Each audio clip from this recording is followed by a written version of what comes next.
कोल्हापुरातील नाले सफाईचं काम अंतिम टप्प्यात आलंय। या नाले सफाई मोहिमेअंतर्गत शहरातील विविध नाल्यातील 11,600 टन इतका गाळाचा उठाव करण्यात आलाय। कोल्हापूर शहरातील पावसाळी परिस्थितीचा सामना करण्यासाठी महापालिकेकडून हाती घेण्यात आलेली नाले सफाई मोहीम आता अंतिम टप्प्यात आली आहे। या अंतर्गत आतापर्यंत 31,600 टन इतक्या गाळाचा उठाव करण्यात आला असून शहरातील नाले तसंच चॅनल सफाईचं काम युद्ध पातळीवर सुरू आहे। पोकलॅन, जेसीबी आणि मनुष्यबळाबरोबरच यावर्षी प्रथमच C30 आणि C70 या छोट्या पोकलॅनद्वारे नाले सफाई करण्यात येत आहे।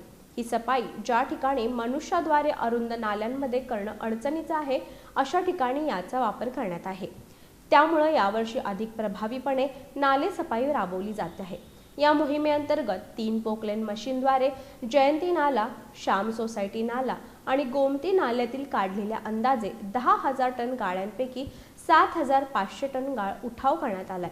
50 फुटी बूम पोकलॅनच्या सहाय्यानं जयंती पंपिंग स्टेशन, श्याम सोसायटी आणि ॲस्टर आधार हॉस्पिटल परिसरातील नाल्यांमधून काढलेल्या अंदाजे 6,000 टन गाळ्यापैकी 4,100 टन गाळाचा उठाव करण्यात आलाय। आतापर्यंत एकूण 11,600 टन गाळाचा उठाव झालाय।